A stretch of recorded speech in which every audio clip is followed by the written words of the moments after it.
वानी दिन रात मेहनत करके आखिरकार पतली हो ही जाती है और उसे देखकर तो अब सभी के होश उड़ने वाले थे। वहीं हम दूसरी तरफ वांग को देखते हैं, जो अभी भी अपनी खूबसूरती के घमंड में चूर थी और उसे अभी भी यही लग रहा था कि वो प्रिंस के साथ उसकी वाइफ बनकर पार्टी में जाएगी और वो काफी ज्यादा खुश हो रही थी। साथ ही वो वानी को नीचा भी दिखाना चाहती थी। वहीं हम वानी को देखते हैं, जो कि काफी ज्यादा खूबसूरत सी ड्रेस पहनकर रेडी हो जाती है। वहीं हम सेकंड प्रिंस को देखते हैं, जिसके पास वांग आकर हमेशा की तरह अपनी बातों में घुमा रही थी। वहीं हम महल का सीन देखते हैं, जहां पर महाराज और महारानी की एनिवर्सरी पार्टी होने वाली थी और सभी लोग उन्हें काफी अच्छे से ग्रीट करते हैं। वहीं महाराज काफी ज्यादा खुश थे। वांग और सेकंड प्रिंस भी इस पार्टी में आ चुके थे। महाराज उससे उसकी फर्स्ट वाइफ के बारे में पूछते हैं, पर उसके पास कोई भी जवाब नहीं था और वो बहाने बनाने लगता है कि शाव की तबीयत खराब है, इसलिए वो पार्टी में नहीं आ सकती, क्योंकि वो नहीं चाहता था कि शाव आकर यहाँ पर उसका मजाक उड़वाए। और साथ ही उसने खुद ही वांग के कहने पर शाव को घर से निकाल दिया था। वहीं वांग के पास तो अब मौका था, इसीलिए वो मौके पे चौका मारते हुए क्वीन मदर और महाराज को काफी ज्यादा अच्छे से ग्रीट कर रही थी और उनके बारे में काफी अच्छी अच्छी बातें कर रही थी, जिससे यहाँ पर वो अपनी अलग ही पोजीशन बना सके और महाराज और महारानी के नजरों में अपने आप को काफी अच्छा साबित कर सके। लेकिन अफसोस उसे इस बारे में बिल्कुल भी नहीं पता था कि उसके सारे किए किराए पे पानी फिरने वाला है, क्योंकि वहाँ पर शाओ यानी कि हमारी वानी अपने न्यू लुक में आ चुकी थी, जिसे देखकर तो सभी लोगों के होश उड़ गए थे। सभी लोग उसे अनजान नजरों से देख रहे थे और उसे पूछ रहे थे कि आखिरकार वो कौन है, क्योंकि उसका खूबसूरत फिगर देखकर हर कोई फ्लैट हुआ जा रहा था। लेकिन जब सबको पता चलता है कि वो शाओ है, ये सुनकर तो सभी लोगों के होश उड़ जाते हैं। और वहीं सेकंड प्रिंस को तो अपनी आंखों और कानों पर भरोसा ही नहीं हो रहा था कि क्या ये सच में उसकी वही मोटी भद्दी भैंस वाइफ है, जो अब एक खूबसूरत हूर की परी बन गई है। वही शाओ अपना जब चेहरा दीप को दिखाती है सभी लोगों के, तो मानो सभी लोगों को 440 वोल्ट का झटका ही लग गया था। वहीं वांग को तो यकीन ही नहीं हो रहा था। वहीं महाराज और महारानी सदमे में जा चुके थे और सभी लोग उसे ऐसे देख रहे थे मानो जैसे वो वहाँ बानी ना होकर कोई भूतनी खड़ी हो। वहीं सेकंड प्रिंस तो अभी भी बिल्कुल शौक था, क्योंकि उसे अपनी आंखों पर यकीन नहीं हो रहा था कि कोई इतनी खूबसूरत भी लड़की हो सकती है। कि तभी क्राउन प्रिंस सबका ध्यान अपनी तरफ लाने के लिए महाराज को अपनी तरफ से काफी ज्यादा एक्सपेंसिव गिफ्ट देता है, जिससे क्राउन प्रिंस की तो वाहवाही शुरू हो जाती है। वहीं महारानी को भी क्राउन प्रिंस का दिया हुआ गिफ्ट काफी ज्यादा पसंद आता है। वहीं क्राउन प्रिंस भी काफी ज्यादा खुश हो जाता है कि तभी सेकंड प्रिंस की अब बारी थी गिफ्ट देने की, और वो भी काफी ज्यादा खूबसूरत और एक्सपेंसिव गिफ्ट लेकर आया था, जिससे अब वानी और उसकी सेकंड वाइफ यानी कि वांग को गिफ्ट देने के लिए आना पड़ता है। लेकिन वांग तो बिल्कुल एटीट्यूड में थी, वो बिल्कुल भी नहीं चाहती थी कि वानी उसके साथ गिफ्ट देने जाए। इसीलिए जैसे ही वानी सेकंड प्रिंस के साथ गिफ्ट देने के लिए जाती है, तो वो अपनी टांग अड़ा देती है, जिससे वानी का तो मजाक ही बन जाता है। जिससे अब वांग मौका पाकर जल्दी से गिफ्ट देकर अपने नंबर बढ़ाने की कोशिश कर रही थी। लेकिन महाराज और महारानी की नजरों में आने के लिए वांग को अभी और मेहनत करने की जरूरत थी, इसीलिए वो म्यूजिक प्ले करती है ताकि वो महाराज और महारानी को खुश कर सके। और उसका म्यूजिक सबको काफी ज्यादा पसंद भी आता है और सभी लोग उसकी भर भर कर तारीफ भी करने लगते हैं, जिससे वांग तो हवा में उड़ने लगती है। कि तभी वांग टोंट मारते हुए वानी से कहती है कि सिस्टर, मेरे साथ तो आपने भी सिंगिंग की प्रैक्टिस की थी, तो क्यों ना आप भी महाराज और महारानी के लिए एक सिंगिंग प्ले करिए, जिससे उन्हें काफी अच्छा लगेगा। क्योंकि वांग जानती थी कि वानी को म्यूजिक बिल्कुल भी नहीं आता है और वो उसे बुरी तरह से फंसाना चाहती ताकि उसकी वहाँ पर इंसल्ट हो सके। लेकिन वानी भी कहाँ कम थी, वो जानती थी कि ये वांग एक नंबर की चिकनी चमेली चुड़ैल है और उसे फंसाने की कोशिश कर रही है। लेकिन वो भी हाँ कर देती है और अपना सामान लेने के लिए चली जाती है। वहीं वांग मन ही मन कहती है अब आएगी ये लाइन पर, भले ही इसने अपना वजन कम कर लिया हो, लेकिन गाना कैसे गाएगी। लेकिन तभी बानी एक मस्त सी ड्रेस पहनकर वहाँ पर अपने लोगों के साथ आ जाती है, जिसमें वो काफी ज्यादा खूबसूरत लग रही थी, जिसे देखकर तो सभी लोग काफी ज्यादा खुश हो जाते हैं और उसकी तारीफ कर रहे होते हैं। और फिर क्या था, वो अपने मॉडर्न जमाने के कई सारे इंस्ट्रूमेंट भी ले आई थी, जिसे प्ले करने के बाद वो काफी अच्छी परफॉर्मेंस करती है। जिसके बाद क्या था, सभी लोग तो उसके डांस और गाने के काफी ज्यादा कायल हो जाते हैं और खासकर महाराज और महारानी को तो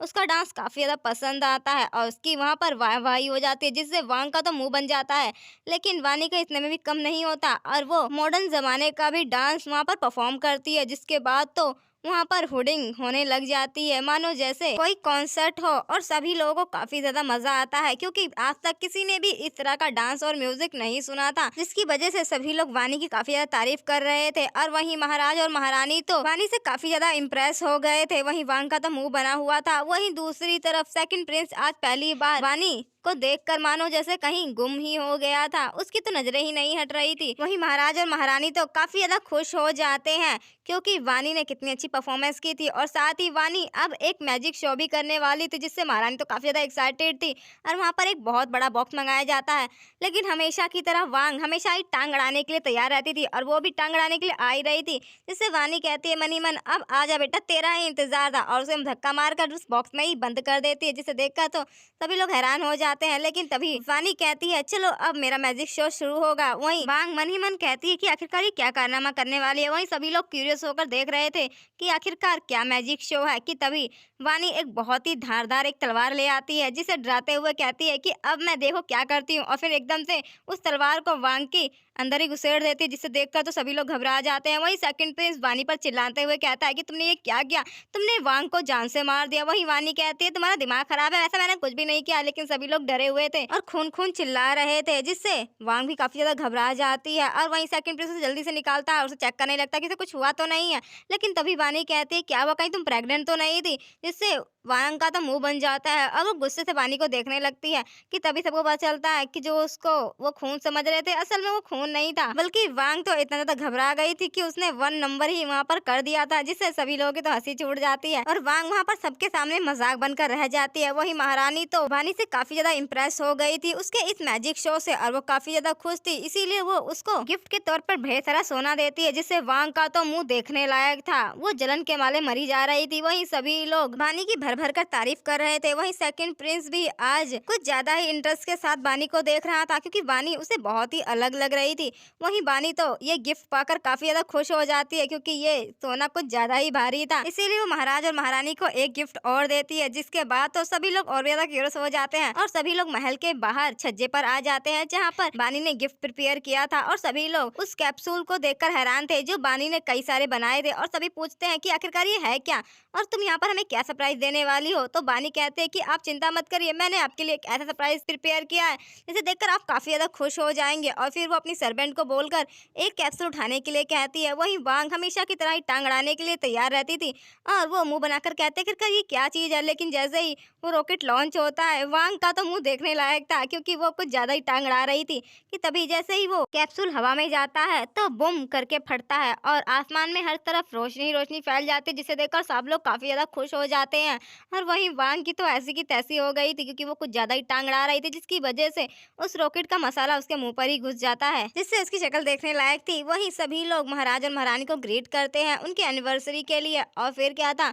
महारानी तो कुछ ज्यादा ही एक्साइटेड थी, खुद भी उस रॉकेट को लॉन्च करने के लिए, और एक साथ वहाँ पर सभी लोग उस रॉकेट को लॉन्च करते हैं, जिससे वहाँ पर काफी ज्यादा खूबसूरत सी लाइट बिखर जाती है और सभी लोग उस मोमेंट को काफी ज्यादा एंजॉय कर रहे थे। वहीं सेकंड प्रिंस की तो नजरें वानी पर से हट ही नहीं रही थी। वहीं महाराज और महारानी तो कुछ ज्यादा ही खुश हो गए थे वानी से, कि वानी के एक से एक बढ़कर सरप्राइज जो थे, जो आज तक उन लोगों ने कभी नहीं देखे थे। वहीं वांग तो काफी ज्यादा गुस्से से पागल हुई जा रही थी, क्योंकि यहाँ उसका प्लान चौपट हो चुका था और ये बानी बाजी मार ले गई थी, जिसकी वजह से वो गुस्से से पागल हुई जा रही थी। लेकिन उसके पास अभी कोई भी चॉइस नहीं था, इसीलिए वो मुंह बंद करके बस खड़ी थी। कि तभी महाराज और महारानी के पास एक सर्वेंट आकर बताती है कि क्राउन प्रिंसेस की तबीयत खराब हो चुकी है और लगता है कि डिलीवरी का टाइम आ गया है। ये सुनकर तो सभी लोग घबरा जाते हैं और जल्दी ही वहाँ पहुँच जाते हैं जहाँ पर क्राउन प्रिंसेस थी, और उसे लेबर पेन स्टार्ट हो गया था। लेकिन उसकी डिलीवरी में बहुत ज्यादा कॉम्प्लिकेशंस आ रही थी, जिसकी वजह से सभी लोग काफी ज्यादा परेशान थे। और वहीं डॉक्टर्स ने भी अपने हाथ खड़े कर लिए थे, क्योंकि उनसे भी अब कुछ नहीं हो रहा था, जिससे क्राउन प्रिंसेस और बेबी दोनों की जान खतरे में थी। कि तभी महारानी को याद आता है कि वांग पहले एक डॉक्टर थी और काफी ज्यादा मशहूर थी, इसलिए वो उसे हेल्प करने के लिए कहते हैं, जिससे वांग जल्दी से हाँ कर देती है और जल्दी से वो क्राउन प्रिंसेस की डिलीवरी करने के लिए आ जाती है। लेकिन यहाँ पर उसे कुछ भी समझ नहीं आ रहा था, क्योंकि उसे लगा कि शायद ये एक नॉर्मल डिलीवरी होगी, लेकिन ये काफी ज्यादा कॉम्प्लिकेशन थी और उसे तो मेडिकल का एम भी नहीं आता था। उसने सबको बेवकूफ बनाया था और अपनी झूठी चालबाजियों में आज वो खुद फंस गई थी। वहीं वानी को ये सारी कंडीशन देखकर इतना तो पता चल गया था कि क्राउन प्रिंसेस की हालत बहुत ज्यादा खराब है और उनकी जल्द से जल्द सर्जरी करनी होगी, नहीं तो बेबी और उनकी जान बचाना नामुमकिन होगा।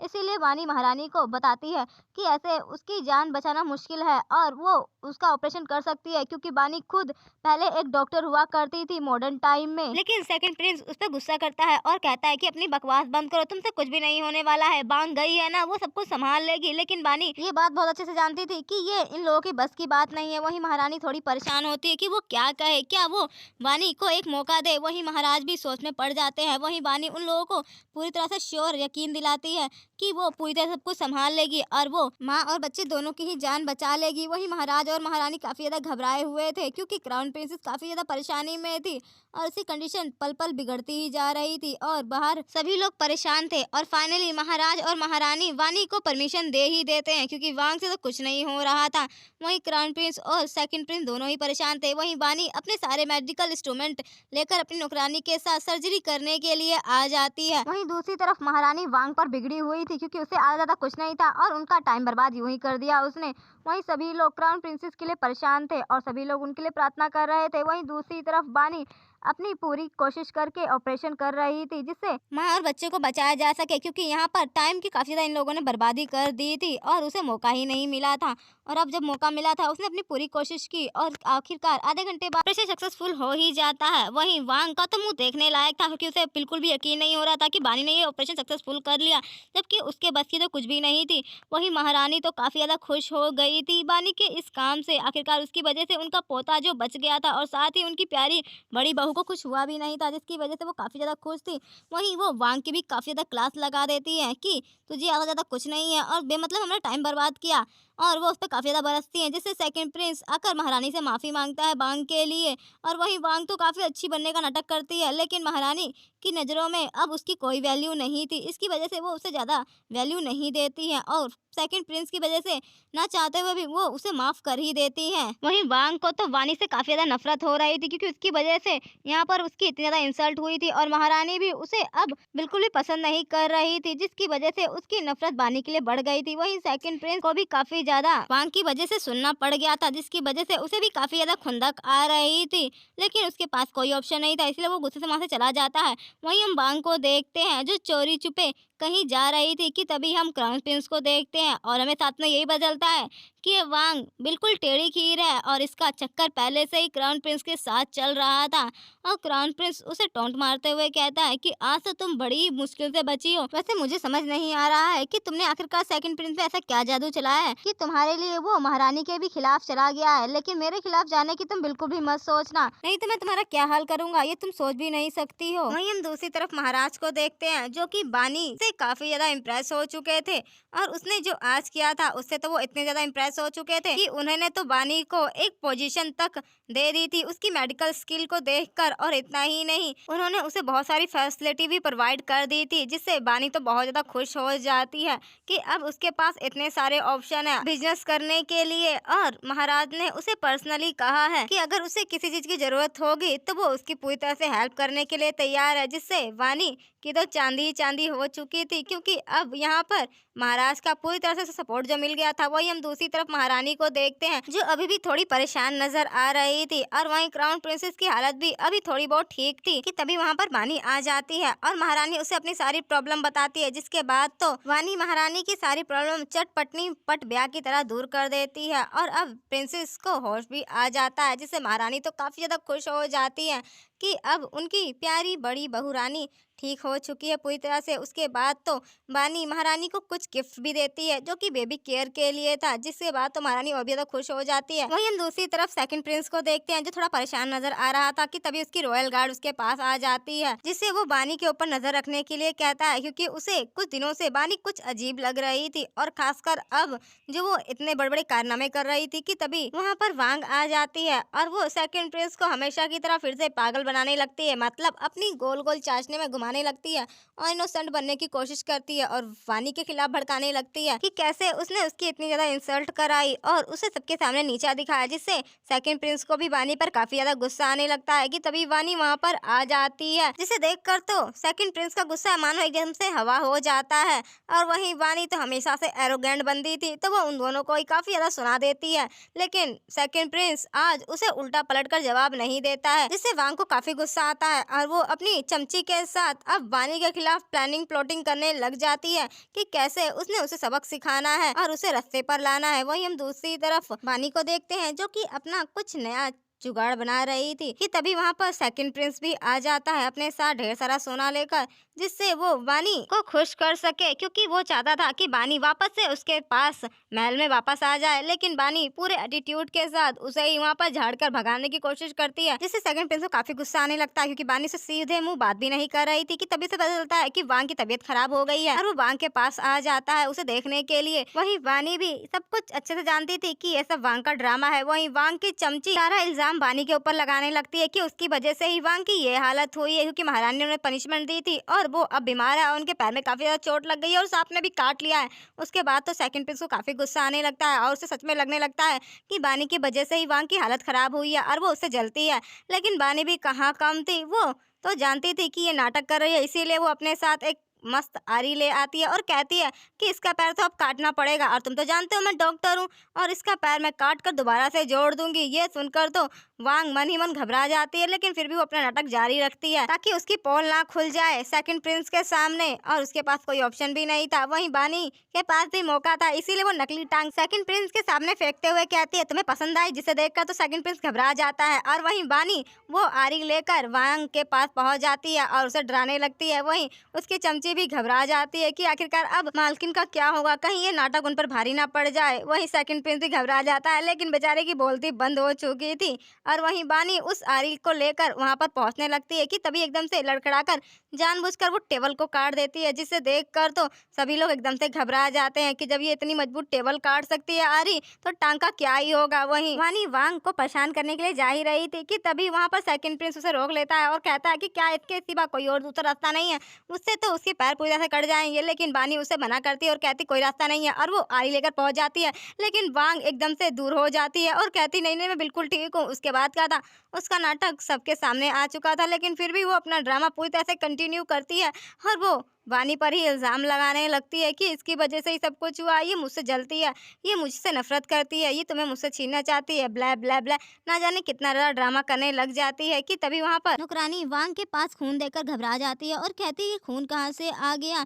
और फिर वांग तो और भी ज़्यादा नौटंकी करने शुरू हो जाती है। फिर डॉक्टर को बुलाया जाता है और डॉक्टर बताते हैं कि इन्हें ज़्यादा कुछ नहीं हुआ है, बस थोड़ी सी कमजोरी है और ये पीरियड्स के वजह से ब्लड आ रहा है, जिसकी वजह से वांग का तो मुंह देखने लायक था। और फिर क्या था, डॉक्टर उसे अच्छे से आराम करने के लिए बोलकर चले जाते हैं और फिर बानी की चमची सारा इल्जाम बानी पर ही लगाने लगती है और फिर वो कहती है कि ये सब कुछ बानी की वजह से हुआ है, तो उन्हें मालकिन की देखभाल करनी ही पड़ेगी। उसके बाद बानी भी उसकी ये बात सुनकर मुंह बना लेती है और फिर कहती है चलो ठीक है, इतना तो मैं कर ही सकती इस चुड़ैल के लिए। और फिर वो अपना बोरिया बिस्तर लेकर वापस आ जाती है, जिससे वांग तो उसे टोंट मारते हुए कहती है कि तुम भले यहाँ पर आ तो गई हो, पर तुम्हें याद है ना, तुम्हें मेरी सेवा करनी है, नौकरानी बनकर तुम यहाँ पर रहोगी, उससे ज्यादा कुछ भी नहीं। लेकिन बानी मुंह बनाते हुए कहती है नौकरानी तो मेरी जुत्ती बनेगी, निकल यहाँ से सेमड़ी शक्ल की। और फिर वो वहां से अंदर चली जाती है, जिससे वांग का तो मुंह बन जाता है और वो गुस्से से कहती है मैं देख लूंगी इस चुड़ैल को। वहीं वानी को अपनी पुरानी मेमोरी याद आने लगती है कि कैसे उसने सेकंड प्रिंस की देखभाल की थी और फिर सेकंड प्रिंस ने उसे प्रॉमिस किया था और उसे एक पेंडेंट गिफ्ट किया था कि जल्द ही मैं तुमसे शादी करने आऊंगा और ये पेंडेंट तुम संभाल के रखो, जो मेरे प्यार की निशानी होगी। वहीं वांग जब उस पेंडेंट को देखती है तो उसके बारे में पूछती है और बानी उस समय इतनी इनोसेंट थी कि उसने उस बारे में सब कुछ बता दिया था कि सेकंड प्रिंस उससे मैरिज करेगा और वो भी इसी पेंडेंट की वजह से। उसके बाद क्या था, वांग मौके पर चौका मार के रात को वो वानी से पेंडेंट चोरी कर लेती है और साथ ही उसका क्राउन प्रिंस के साथ चक्कर भी चल रहा था और उसने उसे शादी का प्रॉमिस किया था, लेकिन वो तो भाग गया था। जिसके बाद वांग सेकंड प्रिंस के पास पहुंच जाती है और उसे बताती है कि वो वही लड़की है जिसने उसकी देखभाल की थी, उसकी वजह से सेकंड प्रिंस ने तो उससे शादी भी कर ली और उसकी तरफ देखा भी नहीं। जिसे याद करके तो बानी को हंसी ही आने लगती है कि सच में वांग कितनी ज्यादा चालाक लोमड़ी है। वहीं दूसरी तरफ सेकंड प्रिंस अपनी पर्सनल गार्ड को वांग की सेफ्टी लिए कहता है कि कहीं उसे कुछ हो ना जाए, क्योंकि उसे कहीं ना कहीं ये लग रहा था कि कहीं बानी वांग के साथ कुछ कर ना दे। और वैसे भी बानी के आजकल के कारनामे उसके लिए काफी ज्यादा अजीब थे। वहीं हम दूसरी तरफ बानी को देखते हैं जो अपनी सर्वेंट के साथ बाहर विलेज में घूमने के लिए आई थी और वहां पर वो लोग काफी ज्यादा मजे करने की प्लानिंग कर रहे थे कि तभी उसकी सर्वेंट को बहुत ज्यादा भूख लगने लगती है। तो बानी कहते तुम टेंशन मत लो, मैं जंगल से कुछ लेकर आती हूँ। और वहीं हम दूसरी तरफ जंगल में देखते हैं जहाँ पर एक आदमी काफी ज्यादा जख्मी नजर आ रहा था और उसके पीछे कई सारे लोग पड़े हुए थे और वो अपनी जान बचाकर यहाँ से निकल रहा था कि तभी वहाँ पर हम बानी को भी देखते हैं जो वहाँ पर शिकार करने के लिए आई थी ताकि वो अपना पेट भर सके। और उसने तो एक जानवर पकड़ भी लिया था कि तभी वो घुसपैठिए आकर उस पर ही हमला कर देते हैं, जिससे बानी घबरा जाती है कि तभी वो आदमी जो काफी ज्यादा जख्मी था वो बानी को बचा लेता है और उन लोगों को काफी ज्यादा अच्छे से तुड़ाई करता है। और बानी तो उस आदमी को देखते ही रह जाती है और कहती है ये कितना ज्यादा हैंडसम है कि तभी उस आदमी की तबीयत और ज्यादा खराब होने लगती है। और वहाँ पर और भी कई सारे लोग आ जाते हैं जो अब उन पर हमला बोलने ही वाले थे कि तभी बानी एकदम से घबरा कर कहती है कि ये सारी क्या मुसीबत है, खाया पिया कुछ नहीं, प्लेट तोड़ा 12 आना। और वो चिल्लाने लगती है और उस आदमी की तलवार लेकर खुद ही कहती है रुको मैं तुम लोगों को बताती हूँ, लेकिन उससे तो वो तलवार भी नहीं उठ रही थी और उसका पोपट बनता कि तभी वो तलवार उठाकर कहती है रुको मैं तुम्हें बताती हूँ, और वो मारने के लिए बढ़ती है लेकिन उसका निशाना चूक जाता है, जिससे वो घुसपैठिया कहता अभी मैं तुम्हें बताता हूँ। अब उसे मारने ही वाला था कि तभी एकदम से वानी एक मिर्च वाला स्प्रे निकाल कर उस पर स्प्रे कर देती है और उस आदमी को कहती है अब देख क्या रहे हो, चलो मेरे साथ। और उसे अपने साथ वापस से अपने वही विलेज वाले घर में ले आती है। लेकिन इस बंदे की तबीयत कुछ ज्यादा ही खराब थी और फिर वानी उसकी मरहम पट्टी करके उसे इंजेक्शन लगाने को थी कि तभी वो बंदा बानी का हाथ पकड़कर उसे रोक लेता है और कहता है कि तुम कौन हो और क्या तुम मुझे नुकसान पहुंचाना चाहती हो। लेकिन बानी तो उसको ही मारकर कहती है अपनी बकवास बंद करो, मेरे पास इतना खाली टाइम नहीं है, और उसे इंजेक्शन लगा देती है और उसकी काफी ज्यादा केयर भी करती है और उसे काफी मेडिसिन भी खिलाती है, जिसकी वजह से उस बंदे को इतना तो समझ में आ जाता है कि ये लड़की कोई बुरी नहीं है और काफी ज्यादा काइंड हार्टेड भी है। और फिर बानी उसे कहती है तुम चिंता मत करो, जब तक तुम यहाँ पे हो सुरक्षित हो और मैं एक डॉक्टर हूँ तो ज्यादा ड्रामा करने की जरूरत नहीं है। कि तभी उस बंदे के पास एक आदमी आ जाता है और उसे सर झुकाकर ग्रीट करता है, जिससे हमें पता चलता है कि ये बंदा कोई और नहीं बल्कि सेकंड प्रिंस का अंकल और साथ ही सिटी का जनरल भी है, जो कुछ टाइम पहले ही वॉर खत्म होने के बाद सिटी लौटा था।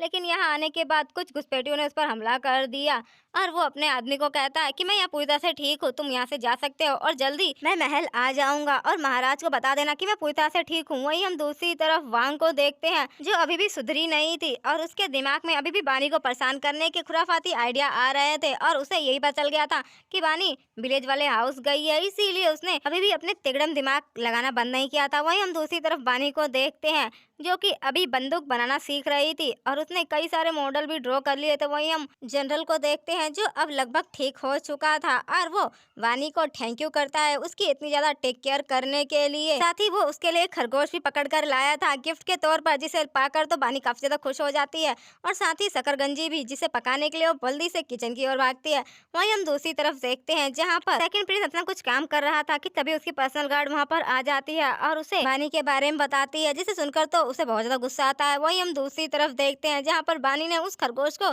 पकाकर रेडी कर दिया था और अब वो यहाँ पर खाना एंजॉय कर रही थी। वहीं जनरल की नजर तो बानी से हट ही नहीं रही थी क्योंकि वो पहली बार ऐसी लड़की को देख रहा था जो कि इतनी ज्यादा प्यारी थी और ऊपर से उसने उसकी इतनी हेल्प की, उसके बाद भी वो उस पर एहसान नहीं जता रही थी। कि तभी बानी कहती है रुको मैं तुम लोगों के लिए और भी कुछ लेकर आती हूँ, और फिर वो एक बाउल में नूडल्स ले आती है जिसकी स्मेल बहुत ज्यादा तेज थी, जिसकी वजह से वो लोग तो दूर हो जाते हैं। लेकिन बानी कहती है कि टेंशन मत लो, ये उतना ज्यादा टेस्टी है ना कि एक बार खाओगे तो बार बार खाते रहोगे। और वो अपनी नौकरानी को देती है लेकिन वो तो खाने तो सीधे सीधे मना कर रही थी, लेकिन बानी के इतना ज़्यादा इंसल्ट करने के बाद वो खा ही लेती है और खाने के बाद उसे सच में बहुत ज़्यादा पसंद आता है। उसके बाद जनरल भी खाने के लिए आखिरकार मान ही जाता है क्योंकि बानी इतने प्यार से जो कह रही थी, ऊपर से वो बानी को लाइक भी करने लगा था और बानी उसे अपने हाथ से खिलाने लगती है, जिससे जनरल तो काफी ज्यादा खुश हो रहा था। कि तभी वहाँ पर कबाब में हड्डी बनने के लिए कोई आ धमकता है, जिसे तो आप लोग जानते ही होंगे। और वहीं जनरल भी ब्लश करने लगता है कि तभी वहाँ पर सेकंड प्रिंस चिल्लाते हुए कहता है कि आखिरकार ये बंदा कौन है जिसे तुमने घर में रख रखा है, क्या तुम भूल गई कि तुम मेरी वाइफ हो, उसके बाद भी तुमने ऐसा किया, मैं तुम्हें छोड़ूंगा नहीं। सेकंड प्रिंस बानी को डांटने में इतना ज्यादा गुम था कि उसने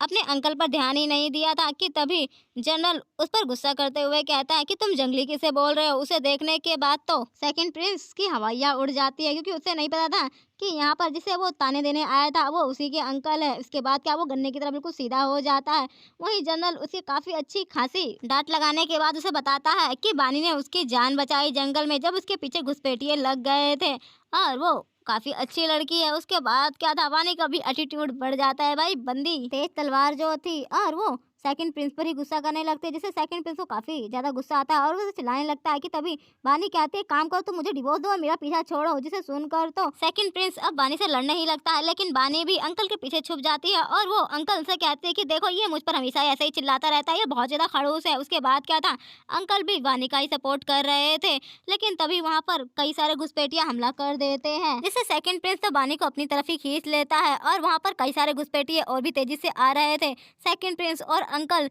उनका काफी अच्छे से मुकाबला करते हैं कि तभी वहां पर सेकंड प्रिंस की पर्सनल गार्ड भी आकर उन घुसपैठियों को मारने लगती है और तभी अंकल एक घुसपैठियों को मार ही रहे थे कि तभी वानी ताली बजाते हुए कहते हैं कि सच में आप तो कितने ज्यादा इम्प्रेसिव हो, आपने कितनी अच्छी तरह से और बहादुरी से उसका सामना किया, सच में आप औसम हो। जिसके बाद क्या था, सेकंड प्रिंस की तो जल जाती है, वो जलन के वाले गुस्से से दांत पीसते रह जाता है क्योंकि यहाँ उसकी वाइफ किसी और की तारीफ कर रही थी और उसकी तरफ देख भी नहीं रही थी। वहीं हम दूसरी तरफ वांग को देखते हैं जो कि क्राउन प्रिंस के साथ रंगरलियां बनाने में मशहूर थी, क्योंकि इस बंदी का कैरेक्टर तो हमेशा से ही ढीला था और आज भी वो सब जगह से अपनी पकड़ बनाना चाहती थी, इसीलिए उसने सेकंड प्रिंस से शादी करके उसे तो फंसाया ही फंसाया, साथ में इस क्राउन प्रिंस के साथ तो उसका पहले से ही चक्कर चल रहा था और अभी भी वो चलाने में कोई भी कसर नहीं छोड़ रही थी। वहीं क्राउन प्रिंस ने भी उसे प्रॉमिस किया कि जब मैं राजा बन जाऊंगा तो मैं तुम्हें ही अपनी रानी बनाऊंगा। ये सुनकर तो बांग और भी ज्यादा खुश हो जाती है कि उसके तो दो दो हाथ में लड्डू है और जैसे ही वो क्राउन प्रिंस से शादी करके उसकी महारानी बनेगी तो वो सेकंड प्रिंस को दूध की मक्खी की तरह निकाल कर फेंक देगी।